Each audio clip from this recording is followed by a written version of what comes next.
Madras film ఇన్స్టిట్యూట్లో నటశిక్షణ తీసుకునే విద్యార్థులకు కొందరు ప్రముఖ దర్శకులు పాఠాలు చెప్పేవారు. పరీక్ష సమయంలో ఇన్విజిలేటర్స్ గాను వ్యవహరించేవారు.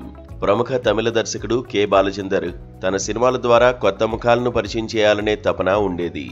అందువల్ల ఆయనే స్వచ్ఛందంగా వెళ్లి పాఠాలు చెప్పడం, ఇన్విజిలేటర్గా వ్యవహరించడం చేసేవారు. ఓ బ్యాచ్లో శివాజీరావు గైక్వాడ్ అనే స్టూడెంట్ బాలచందర్ దృష్టిని ఆకర్షించారు. అతని చలాకీతనం, ముఖ్యంగా అతని కళ్లలోని మెరుపు బాలచందర్ను ఆకట్టుకున్నాయి. తన అపూర్వ రాగంగళ్ మూవీతో ఆ శివాజీరావుకు అవకాశం కల్పించారు. ఆ చిత్రంతోనే శివాజీని కాస్త రజనీకాంత్గా పరిచయం చేశారు బాలచందర్. అందులో శ్రీవిద్యా భర్తగా, జయసుధ తండ్రిగా మధ్య వయస్కుని పాత్రలో నటించారు రజనీకాంత్. తొలి సినిమాలోనే ఇలాంటి వేషం వేసిన రజనీకాంత్ గురువు బాలచందర్తో శభాష్ అనిపించుకున్నారు.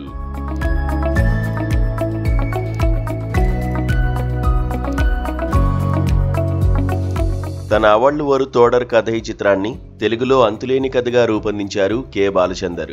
అందులో హీరోయిన్ జయప్రద అన్న పాత్రలో రజనీకాంత్ను నటింపజేసి తెలుగు తెరకు పరిచయం చేశారు బాలచందర్.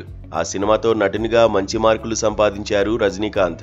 ఆపై మరికొన్ని బాలచందర్ చిత్రాల్లోనూ రజనీకాంత్ తనకు కేటాయించిన పాత్రల్లో అభినయించి అలరించారు. 1975లో అంతులేని కథను సెట్స్ పైకి తీసుకువెళ్లారు.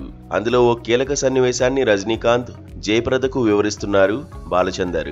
గురువు చెప్పిన సూచనల మేరకు పాత్రలోకి ఒదిగిపోయారు రజనీకాంత్. ఇక్కడ కనిపించే ఫోటోను క్షుణ్ణంగా పరిశీలిస్తే అక్కడ రజనీకాంత్ ఎంతలా ఆ పాత్రను ఆకలింపు చేసుకున్నారో అర్థమవుతుంది. ఈ సినిమా 1976 ఫిబ్రవరి 27న విడుదలై తెలుగునాట ఘన విజయం సాధించింది. ఇందులో రజనీకాంత్ పై చిత్రీకరించిన యేసుదాస్ పాడిన దేవుడే ఇచ్చాడు వీధి ఒక్కటి సాంగ్ ఈనాటికి పండిత పామర భేదం లేకుండా అందరినీ అలరిస్తోంది.